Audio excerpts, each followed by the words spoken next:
Welcome to Adult Formation. I am obviously not Rebecca, though it would be great. She's awesome, but she's not feeling well today. So she's asked me to stand in as substitute host for your morning. So happy Mother's Day for those of you who are celebrating that today.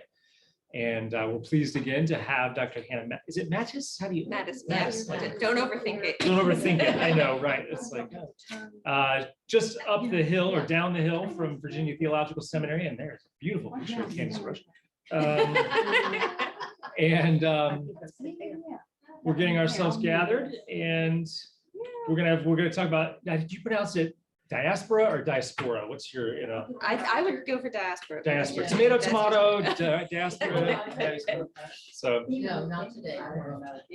So as you gather, everybody have your seat. I'll do an opening prayer and we'll get started. Last week's presentation was recorded, so if you missed it, it's on our YouTube page. This week shall be recorded as well, I hope. I'm working on the tech. I'll be in the back feverishly making the cameras do things, so if you get distracted by that, let me know. So we really do thank you for being here.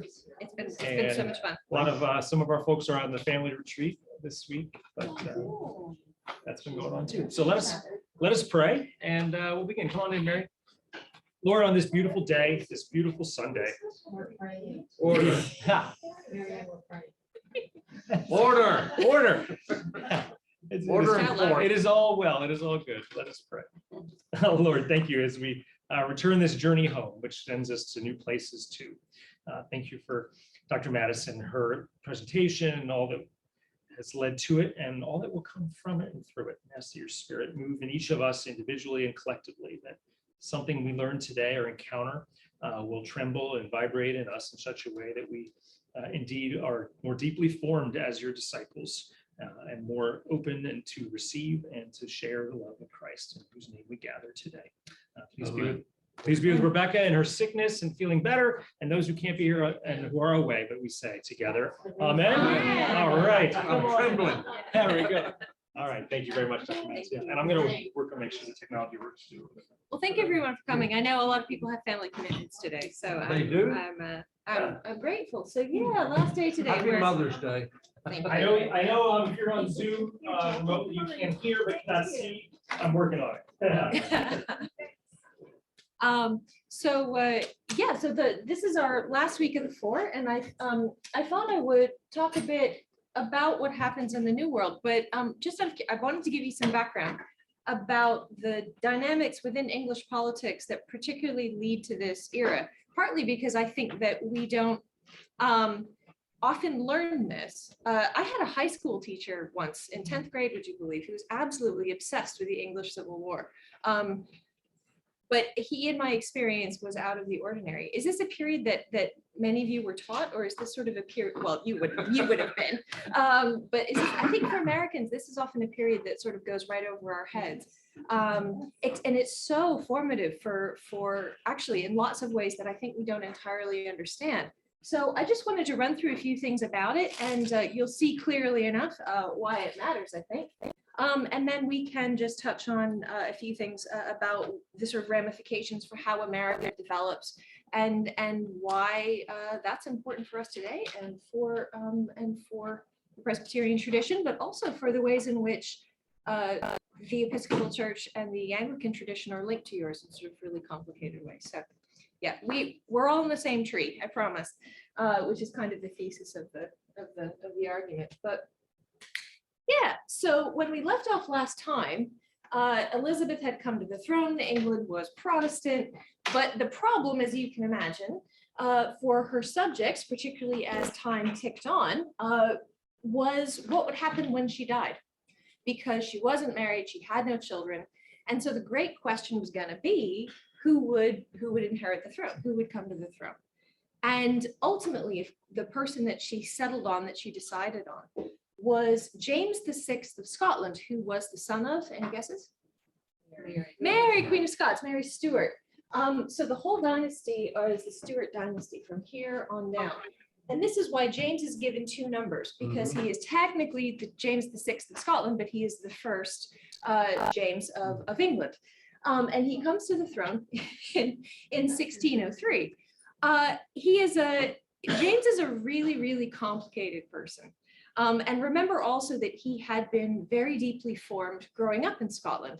He'd seen his mother driven out. He'd seen his father literally blown up. And he'd had his own rather traumatic experiences entangling with the church. James is one of these people who, whether he is or not, thinks he is the smartest person in the room. He certainly was one of the best educated of English kings in the history of ever. And so James, in fact, sort of was used to a culture in which he was tangling always, particularly with the Scottish Kirk, with the churches in Scotland. And he often was very frustrated by them because, again, he thought he should be the one to dictate how things are. So right here at the outset, we have one of the governing distinctions between the Presbyterian and the Reformed tradition, which we were talking about last time, with the English one, which is its approach to authority and governance, which sounds like a very dry thing, but in fact is really, really important. So remember that one of the rallying cries of the Protestant Reformation had been sola scriptura, or where is it in the Bible? Like scripture alone, show me where it is in the Bible. Now, I don't know if any of you remember, but what sort of advice does the Bible give us for how to order one's church or faith community? The Bible? Yeah. What does the book of Acts give us? What does Paul give us? We get the 10 Commandments. We have a body of law, we have the 10 Commandments, and we've got lots of little bits and pieces. So in Acts, we know that the early Christians practiced communism, or the sharing of goods. But it's actually, and we know not to tangle, right? Ananias and Sapphira find that you really, really, really oughtn't to lie about your tithe. That doesn't end well. But in terms of actual practical advice for how to run a church community, there are lots of different schemas in there. You're given, so we know there are various different offices that are mentioned. There's a body of offices called the deacons. We know Stephen was one. And there's several different pieces of advice, and you can extrapolate sort of different things from Paul's letters. There isn't one clear template. And but clearly one of the offices within the New Testament up to a point that seems to be important, but again is not terribly defined, is the so-called overseer, or which would become the bishop. But it wouldn't be, but the bishop as we know it wouldn't really acquire the status that other traditions will see in it until around the time of Nicaea, which we talked about in our very first lecture. So, and in fact, it's partly Nicaea which elevates the status of the bishop. So we have this office called the bishop. But again, where to find a list of roles and responsibilities? There's some in, I think it's 1 Peter, some criteria for who this person should be. But again, not hugely fleshed out. And then as I say, there are various other offices within the church. In the Swiss tradition, which would be then, so Calvin, Zwingli, again, what would be adopted by certain English lower church people of that persuasion, they believed, or they saw the bishop as the Catholic Church had invented it, and then later on, as the Anglican Church will appropriate it, as being too Catholic, capital C, as being that the role itself had accumulated sort of too much status. They disagreed. They thought it ran counter to the priesthood of all believers. They thought that it had become too entrenched in the hierarchy, and they really disagreed with it. So as a consequence, the Reformed tradition is much more bottom up in terms of its approach to authority and governance. Partly that's that Bible, that sola scriptura, every person and their Bible. But generally speaking, so right from the beginning, there's this huge debate over whether authority should be every man in their Bible versus a more hierarchical approach to how you interpret it. And this runs through everything that we're going to talk about this hour. And it comes to a head. The flashpoint always is, should there be bishops? That's the sort of where the rubber meets the road. And what should their role be if we decide that we want them? James, of course, so the Presbyterian, so thanks to our friend John Knox, who we talked about last time, and various other reformers within Scotland, those who had Scotland is still a quite diverse place religiously at this point. There are still Catholics. Many of these are James's friends. There are full Anglicans. So I think actually quite close to here. I think it's Russell Road. There's a Anglican church of an Episcopal Church of Scotland or something like that. Yeah. So there's the Anglican branch of the Church of England in Scotland, and then there are lower church Presbyterians. And as we talked about last time, many of these lower church Presbyterians are in the urban areas. Many of them are in Edinburgh. Scotland is still very rural at this time, but often it's the sort of the Western Isles, which are very Catholic in this era. But so again, there's diversity within Scotland religiously. But so James is running full tilt within Edinburgh. James is running full tilt into sort of church politics because he wants to be able to dictate what's going to happen. And then, of course, these more reformed church leaders are saying, do you have the authority to do this? And you shouldn't tell us what to say. And you shouldn't tell us how to read the Bible. And so famously, he lost, this will be later on, but and then within England itself, when he came down into, when he took the throne in 1603, right away, he ran into many of the same dynamics in England. I think we talked about last time how Elizabeth came to the throne, established things in a ostensibly Protestant fashion, but that actually kind of didn't want to talk about it.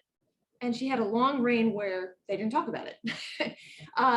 And so what that meant was there was a huge diversity. We talked about how Cromwell wanted to reform the English church, but couldn't because Henry was still alive and didn't want it to happen. And so there's this, again, long process of not talking about it.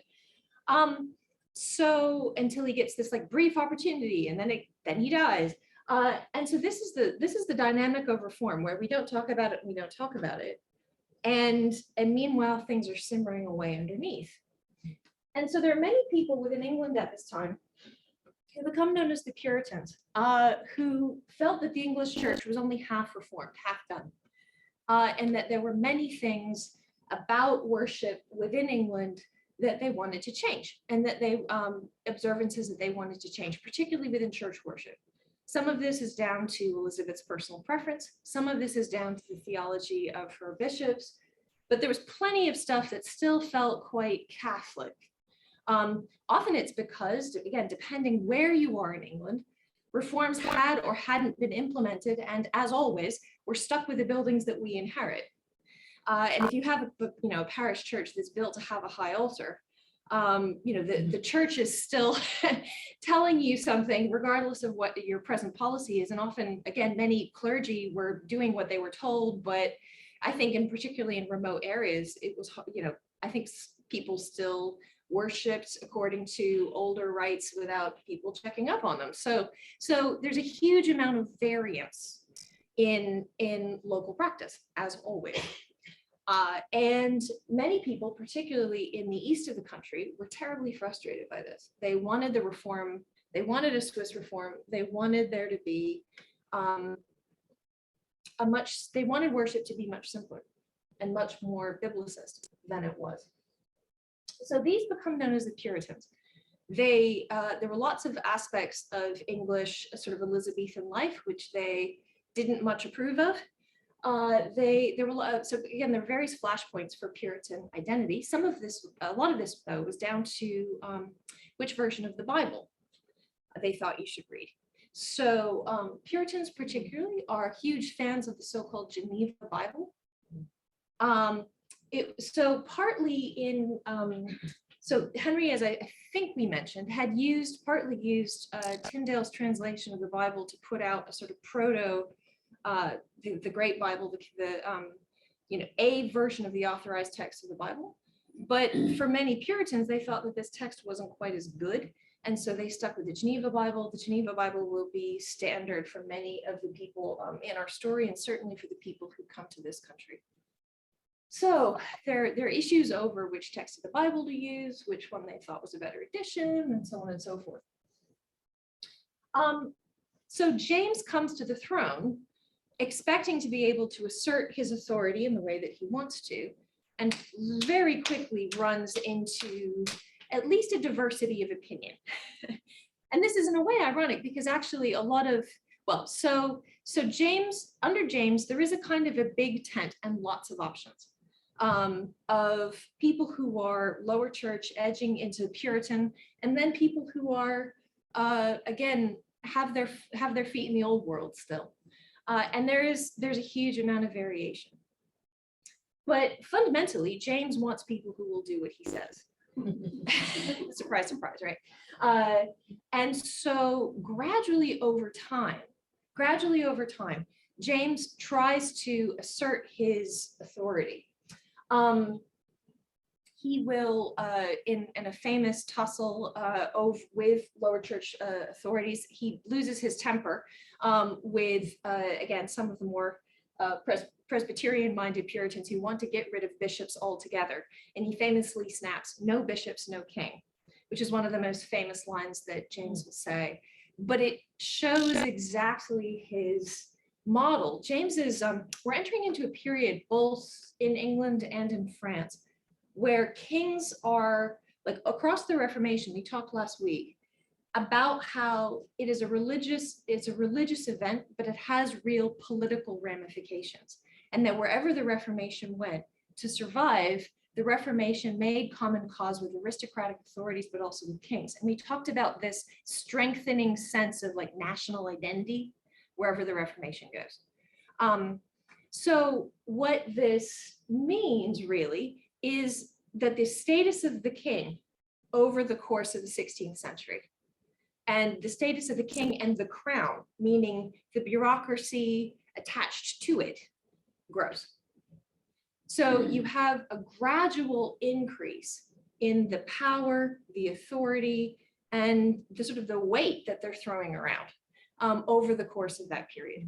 So we're edging into, yeah, throughout the 1500s. Yeah, so and Elizabeth's part of this, absolutely. So we have this strengthening of the role of the crown. In fact, edging into, so people often refer to the 17th century, this next period, as the age of absolutism. Like we're heading into a world where kings have really, really strong ideas about, again, about the amount of authority that they should have. So James, as I say, who has a good education, whether you agree with him or not, will write this very elaborate treatise on the divine right of kings. So was James raised as a Catholic then, since his mother was so strong? Again, it's complicated. I wonder what to be. I think he is raised within the Church of England, I think, but he has a Presbyterian tutor. I know that. I'm not sure to what extent he was actually very deliberately separated from his mother by because of her, again, in her later life. So I'm sure he remembered her, but I'm not sure how much of a part of her life he was ever allowed to play. So I'm pretty sure formally he would have been Anglican. But again, he couldn't get away from sort of more Presbyterian elements of sort of life in Edinburgh. But a lot of his friends are Catholic from the western parts of Scotland. So you mentioned the east side of the country was more strongly Presbyterian. Yeah. Which, I don't know if they call it counties or something. What was that?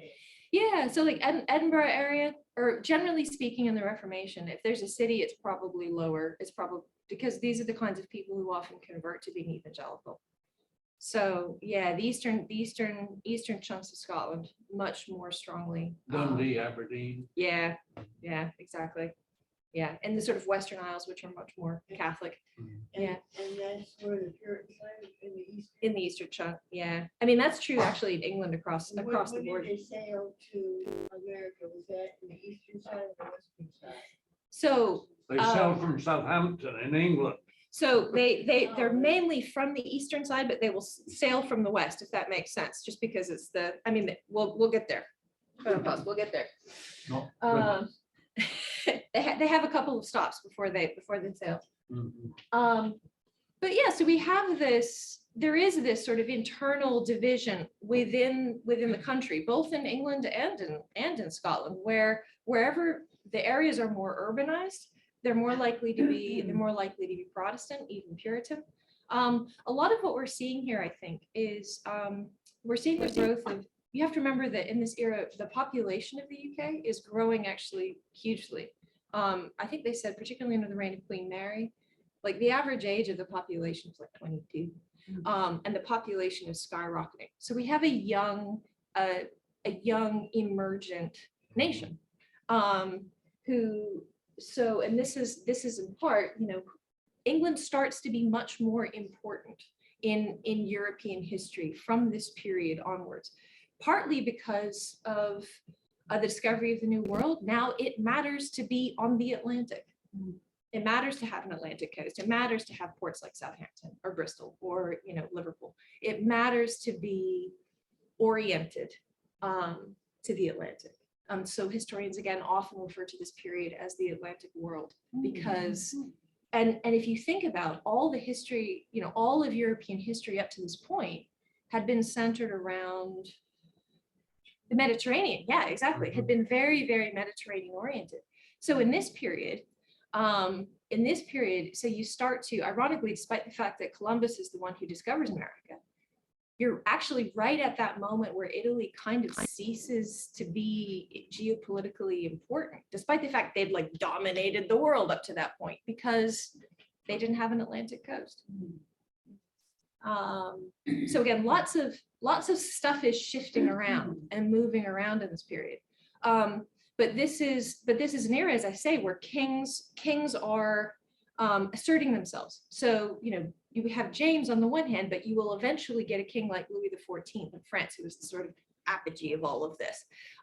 So kings very definitely are gathering power to themselves. And for them, they see, the king or the queen, in Elizabeth's case, is the head of the Church of England. They see themselves as being, and they see themselves as part of this conduit where divine authority comes down via them and in their minds goes out to their individual bishops. So for somebody like, this is why he says no bishop, no king. Conversely, if you take away the bishops, you're attacking the power and the authority of the king. So he sees this as, God, king, bishops, that is the divinely ordered way he wants things to go. Bishops follow the king. Yeah, absolutely. They're the ones responsible for executing the king's plans and authority. So when our friend James decides that what he is going to do is put together the so-called authorized translation of the Bible, otherwise known as the King James Version of the Bible, it is a political as well as a religious statement. And there are many people, despite the fact that there are many, many people who love the KJV. I grew up with a tradition that loved it.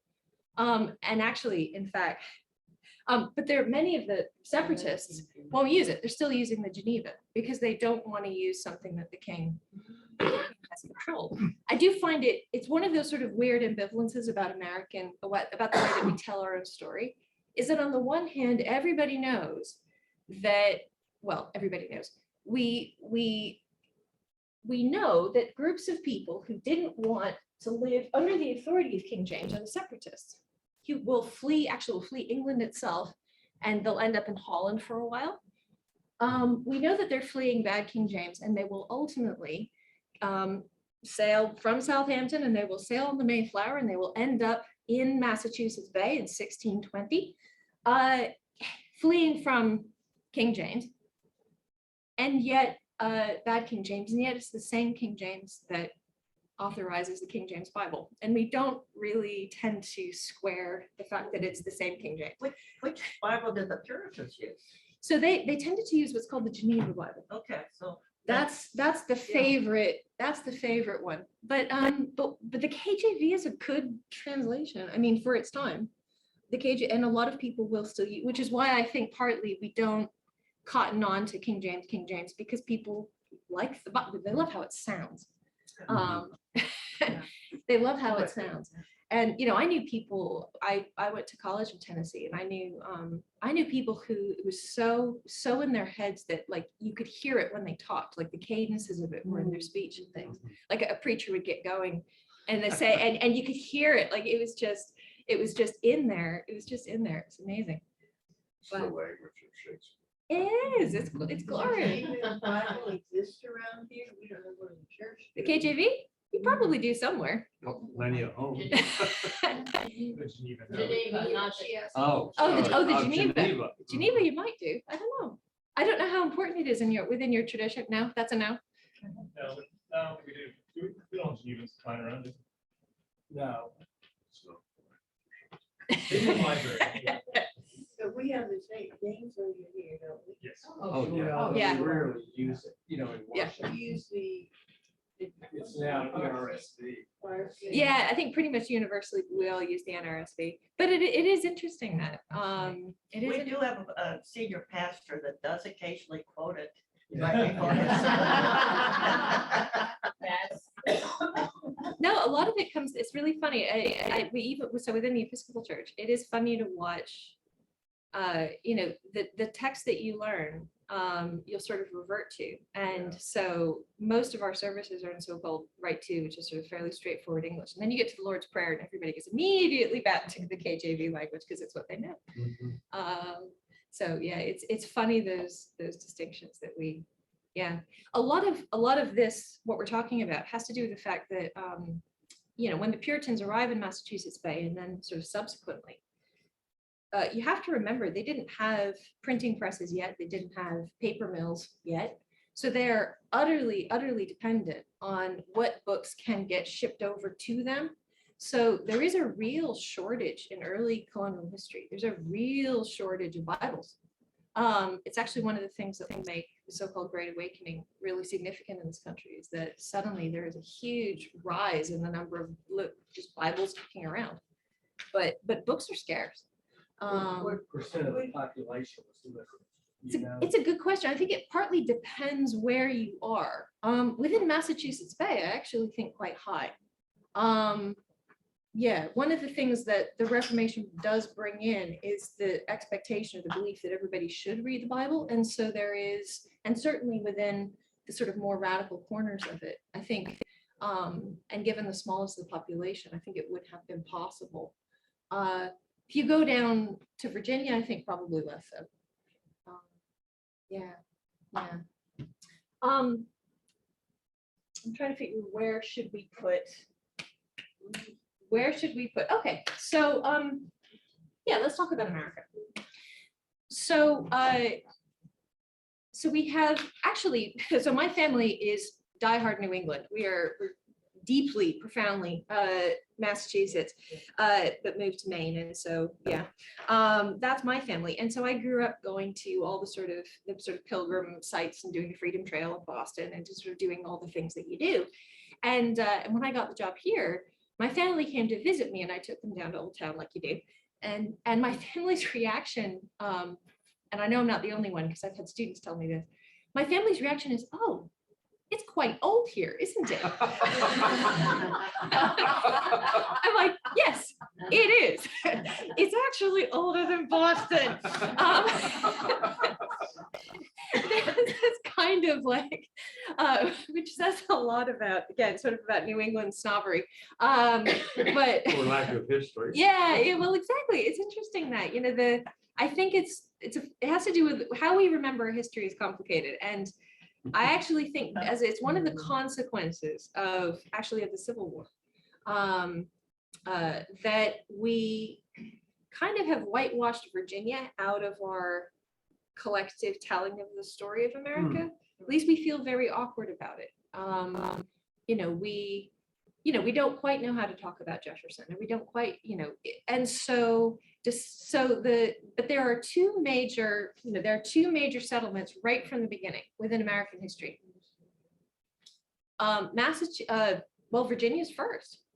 Virginia's first, and then Massachusetts Bay in 1620. And so Virginia and Massachusetts are the sort of two twin centers, the sort of right left brain of early American identity. But the thing is, they're very, very different.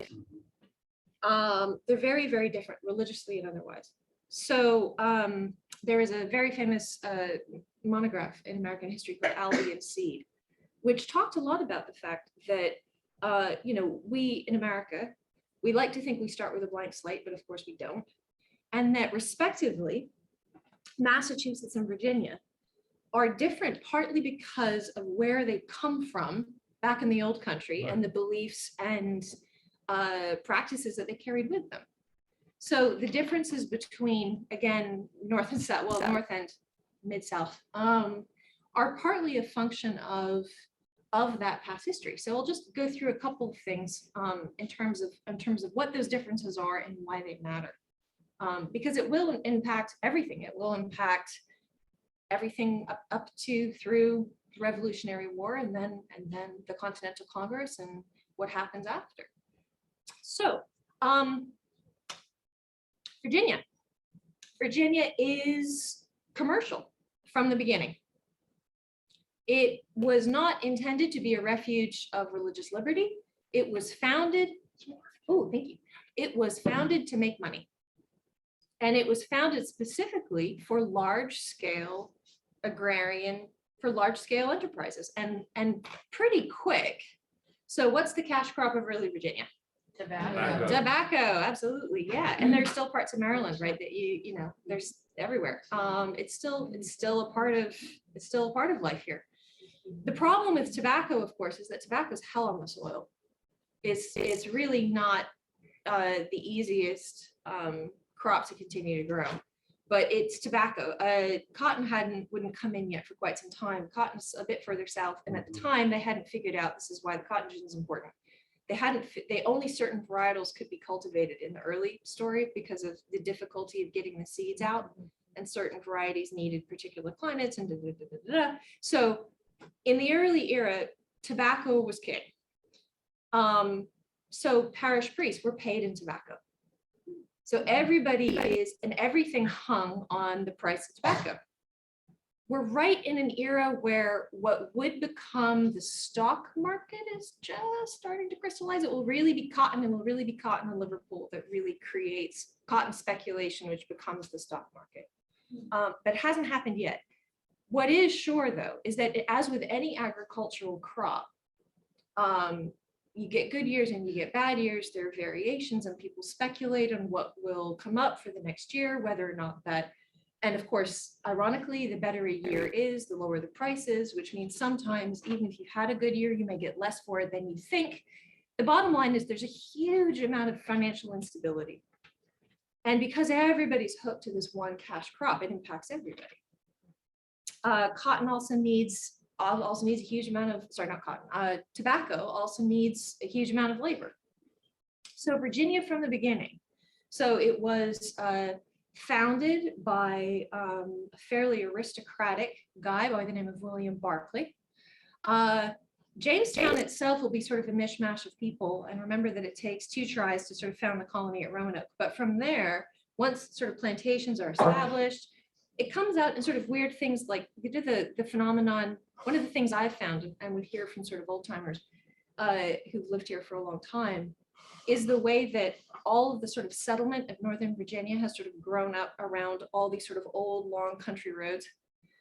And like how people refer to, like whether people refer to names or numbers on roads, like is sort of a generational thing around here. Because you get all these sort of bridleways that have then turned into, so it's down into how we do road systems. Barclay invited a lot of his friends to be a part of this. Most of them were gentry, mostly younger sons of gentry who didn't have a life in the old country. So they were, it was all a bit Bridgerton. They brought with them the habits of their class. So fox hunting, gambling, you name it. And that, again, if you leave the sort of Northern Virginia area and you sort of go a bit down south, you sort of see the quality, that sort of Englishness in a lot of the mores and the habits and the behaviors of the upper class. There's a lot of gambling. Regency England was dominated by high stakes gambling, huge amounts of high stakes gambling. That goes with it as well. And so again, it was a world that was used to enormous swings in fortune. And even you could argue kind of liked the adrenaline of that a little bit. It was also a colony that was, because it was individual planters setting up these individual plantations. It was often young single men who would then, of course, it takes a long time for women to come to Virginia. So and of course, they obviously can't cultivate the land by themselves. So as you guys may know, the first slave comes to Virginia in 1619. So very, very early on. And I think 1619 is a very is a pointed reminder that there are slaves in the US before Massachusetts Bay, the year before. So there's a significant proportion of slaves who are largely coming from the West Indies, where they were already involved in sugar cultivation there. So right from the beginning, Virginia is hooked into, again, these sort of international markets and dependent on it. It's much more implicated, we would say. It's not isolationist, it can't be.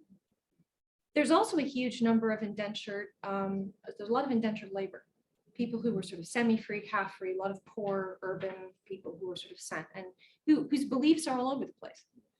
So it's a world where there is really strong class hierarchy, a lot of people who are either unfree or semi-free, and where there's a huge diversity of beliefs, actually, that are never really nailed down. And over the top of this, Virginia establishes the Church of England, or rather the Church of England comes with them as the established church. One of the ironies, of course, is that it was quite difficult to get Bibles, but it was also quite difficult to get clergy to staff them, because the clergy knew quite well that they were moving out to the boondocks and wouldn't want to come. So the overall quality of clergy that people were getting in the church in the church in Virginia was pretty low, and also they simply were there, or they were gone, or they weren't a consistent presence. With the result that the great creation of early Virginia is the power of the Virginia vestry. The Virginia vestry even now in the Episcopal Church is practically legendary. And it comes from the fact that they were all alone out there. And as I say, the clerical presence was often sort of a bit hit or miss. So the vestry dominated. And the vestry ended up being responsible for a lot of things that we now would think of as sort of like town council duties. So they made sure that they kept town order. They made sure refuse was collected. They made sure, they did a lot of the basic governance. And so in Virginia, you get sort of weird situation where the church and, as I say, like civic membership is often sort of layered on top of itself. And so sometimes what this means is that the churches themselves are like a phenomenon within my church, particularly in Virginia. You'll get these very old, very lovely, small Episcopal churches, which are built in the complete middle of nowhere that nobody can get to anymore. Because when they were built sort of equidistantly from the 3 plantations that surrounded it. But now they make no sense in terms of where they are and as centers for where people are going. But at the time, they had a role to play. So that's partly Virginia. It's a very hierarchical world, but it's also a very unstable world, if that makes sense. Well, both because of the sheer amount of instability that they were living with, there's a very strong hierarchical top-down culture that's established, again, just to manage the sheer, we would call income inequality and class inequality that existed in the colony. So that's Virginia. Massachusetts Bay, on the other hand, is actually a much more egalitarian place to be. So the separatists, many of them knew each other. Many of them had been to Holland together in the first place. They were also, hugely importantly, they were nuclear families, often with small children. So one of the reasons that people sort of try to trace their descendants to the people who were on the Mayflower is because you can. There were families, and there were whole families who came over together. And so, yeah, the Mayflower obviously is not a very big boat, so there's not an infinitude of them. But they come over together. They know each other once. And the nice thing too, this is the other thing, the difference between New England and Virginia. Malaria comes to Virginia pretty early on, which means amongst sort of the other factors for instability that occurs is that malaria is killing people off left, right, and center. So, but in New England, if the cold doesn't kill you, you're pretty much okay. It's a pretty healthy place to live on the whole. So people tended to live, if they survived the winters, they were pretty much all right disease-wise. So it is it's much more egalitarian. They're much more of the same social class. As I say, they often know each other. They're even from approximately the same parts of England. They were often from the East Anglia, that neck of the woods. So it is a more egalitarian culture right from the outset. Compounding things, and this is where we have to come back to England. Compounding things is that there's a certain number of people who come over, and then for reasons which I will explain in a second, nobody comes over again for a long time. So there's a sort of core of settlers. It contributes to the feeling, if you're from New England, that they're like half a dozen families who run everything. It's true, they do. Because there was a small number of them, and that was it for a really long time. And the reason they were this sort of city on the hill, which is always the phrase that's attached to sort of Presbyterian New England, the reason they were allowed to get away with this in a way is because things were not so good back home. And this is to the reign of Charles I, who comes to the throne after his father dies in 1625. Charles had a lot of his father's political ideas in a lot of ways, but he didn't really have his father's, some people would say he didn't quite have his father's charm, or at least it expressed itself in different ways. I think James liked to argue. Charles was more authoritarian, but he wouldn't have the argument. So he was someone anyway who couldn't play with Parliament in the way that James used to be able to do. So he really wasn't quite as able a politician. He did like having his own way though. And through a lot of, again, stuff I will simplify, there emerges within English politics in this period a real divide between the so-called parliamentary party and the royalist party. Compounding all of this is the way that English law and governance is supposed to work, which is if the king wants to raise taxes, whose permission does he have to ask? Parliament. Exactly. He can't raise taxes without Parliament. So if the king needs more money, and the king always needed more money, he had to have the people's permission to do so. And Parliament increasingly didn't want to let him. So there's a whole series of clashes that develop in the 1630s between the king needing money and Parliament refusing to give it to him, or Parliament saying you have to do this, and then we'll give you the money. Charles losing his temper, closing Parliament, and then not calling it again for long periods of time. And this was sort of the dynamic for a while. But what you see is this sort of escalating cultural, but also religious difference, because a lot of people in the court are Catholic or High Church, Church of England, whereas a lot of people in Parliament were Low Church, Presbyterian, or Puritan. So that sort of denominational split was also reflected in the political stuff. And as we know today, sort of once political polarization sort of gets going, it becomes its own sort of self-fulfilling monster. And that is kind of what we run into until in England, it escalates into full-blown civil war in the 1640s. The English Civil War, as I said, like, I don't think we're taught about it very much unless you get a math teacher like me. I don't think we're taught about it very much, but it's hugely significant. A historian I read said that more by like percentage of the total population, more people died in World War I. Sorry, more people died in England in any other battle and any other fight until World War I. So it was, like any civil war, it was messy and it was ugly, and the people who died included huge numbers of non-combatants. Warfare in the 17th century was such that if you were wounded, you often died just because, again, disease is probably as great a killer as outright as anything else, really. So warfare was, again, was pretty barbaric and not terribly pleasant. And there are lots of, again, depending where you go, you'll see sort of monuments to various battles in the English Civil War around the countryside, but it's not, again, not necessarily something that we are familiar with. But like all civil wars, it was profoundly traumatic.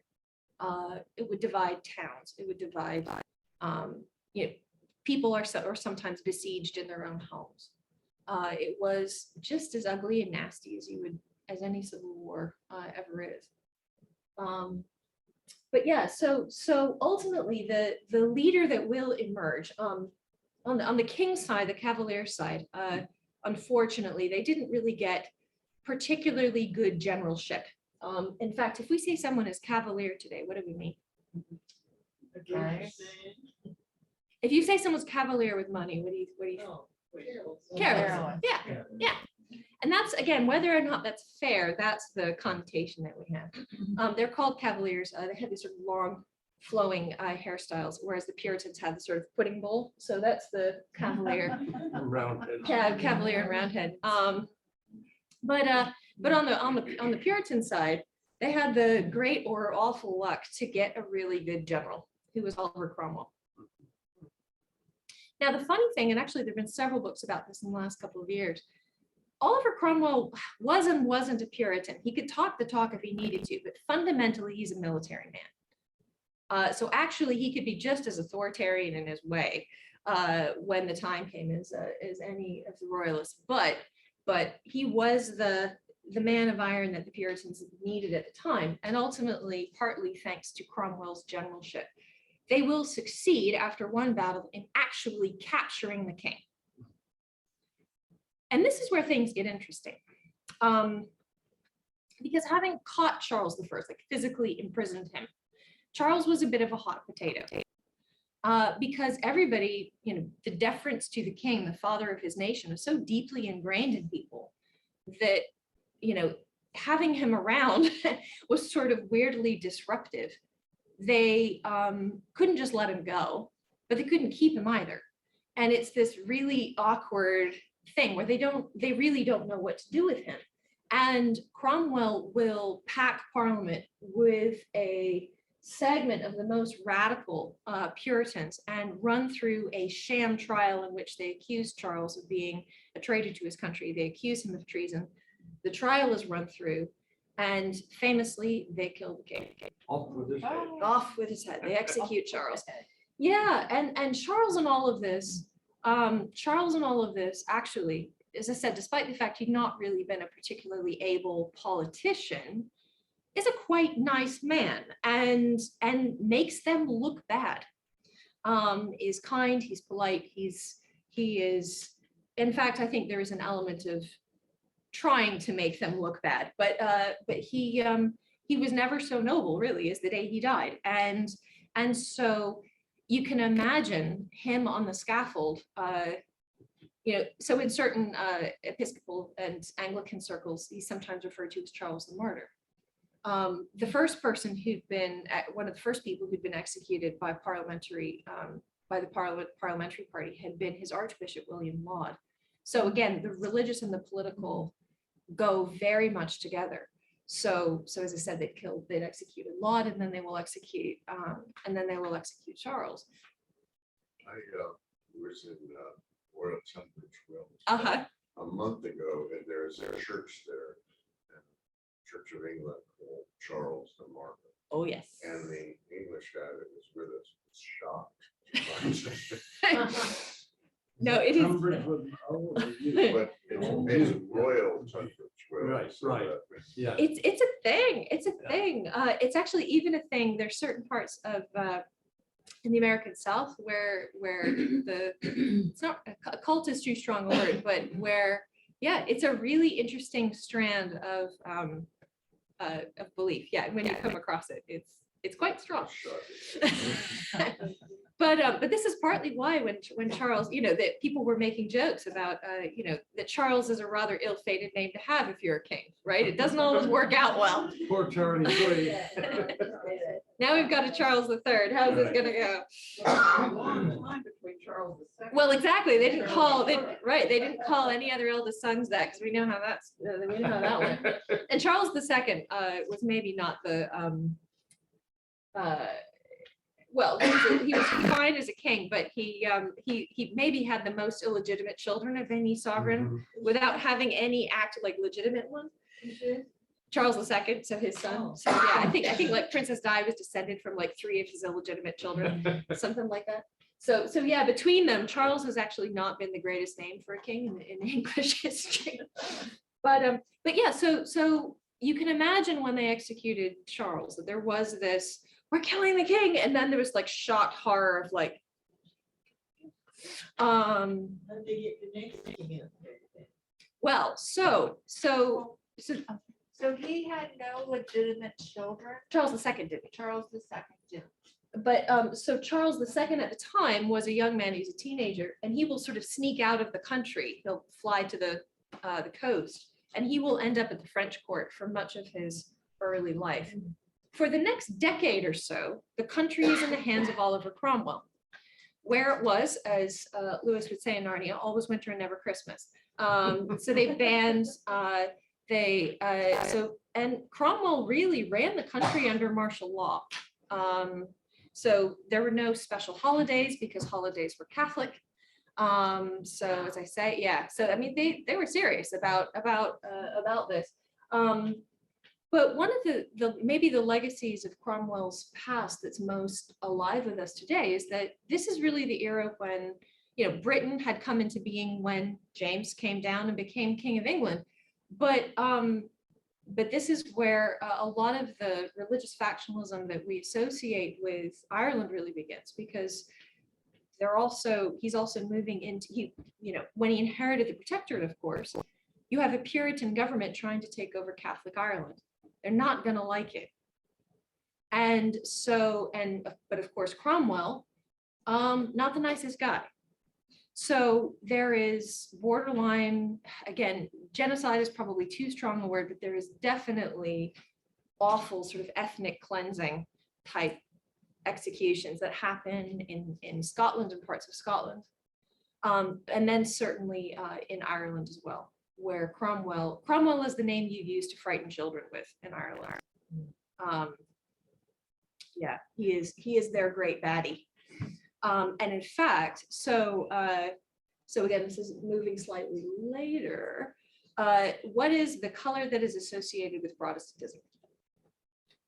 Orange, because of again, the Prince of Orange, which King Billy. several down, William and Mary. But yeah, so this is why the Irish flag is green and orange, but with white piece between them, because this was the period where you have a Protestant minority, particularly settled in the north of the country, but up against a Catholic majority that really didn't welcome there.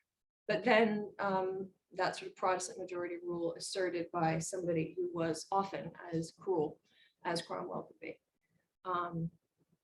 So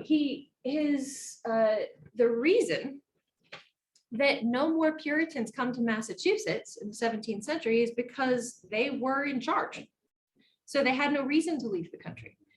So what this means, is that yeah, that Massachusetts, that they come over on the Mayflower and then nobody else comes for quite some time. So Massachusetts really is kind of left to its own devices for this really, really long period of time.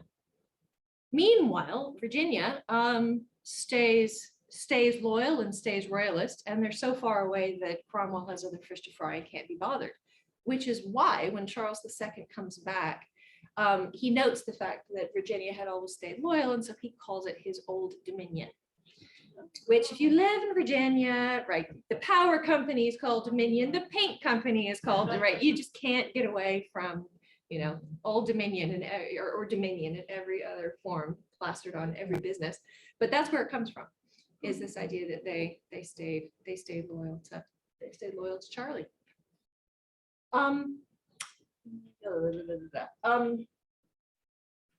Skipping over just a couple of things. Let's see. Okay, no, I didn't mean to in our last couple minutes. In the midst of all of this, in 1646, so actually when Charles is still alive, but when Cromwell is still ascendant, there is drawn up the Westminster Confession, which I understand is what your church is named for. Pretty sure. I asked Rebecca this and she said yes. So it must be so. So 1646, the Westminster Confession, it's so-called Westminster because it was drawn up, you know, within London by a group of church leaders. But the irony, of course, actually, is that it was too Presbyterian for Cromwell, who didn't like it. So it was actually, despite the fact that it was drawn up intending to be promulgated over the whole country, Cromwell didn't like it, and so it was written but never applied in the home country. But it is a kind of crystallization of Presbyterian views and churchmanship, and so it's an incredibly important document within the denomination. And bump down 40 years or so, the Presbyterian denomination will become established in Scotland, meaning that it holds the state, it's the state church. So my husband, who's English, would say that one of the fun things about Elizabeth, people always used to say that she's head of the Church of England when she's in England, but the minute she crosses the border to go to Balmoral, she becomes a Presbyterian because she's the head of the Church of Scotland there. So her confessional loyalty is slightly complicated, but yeah, so from 1688, it will be the established denomination in That's Scotland. when Cromwell was in charge. Let's see, it's actually after. It's actually after. It will be, and in fact, it's probably a function. So Charles, as I said, had no legit kids. So his brother comes to the throne, but his brother's Catholic and the country freaks out. Sorry, I'm brushing over like huge amounts of history. But the country revolts in what's called the Glorious Revolution, and William and Mary, hence the college, come to the throne. They are Protestant, and in the sort of celebration of religious liberty. It came from Holland. They did. Yeah. They did. So orange is in. Yeah, right. Yeah. Orange, if you Brother will. was related, right? The daughter. Yeah, she'd been. Let's see. I'm trying to remember. Mary was. Daughter of James II. That's right. Yeah. So yeah. Ultimately, it all works out in the end. But yeah. But that's why 1688 is the year, because it's the sort of celebration of religious liberty in the UK. With yeah. So we are at quarter till. I managed to get through it all. I'm so impressed. Yes. I think the number was not interested in taking a course at the school. Which courses do you teach over there? So, I mean, ironically, I'm going to be moving to a new job, actually. So, I will, no, you caught me right at the end. This is great. Where are you going? Tennessee. Oh, Near Chattanooga. Okay. Yeah. So, but thank you all so much. And thank you for the question.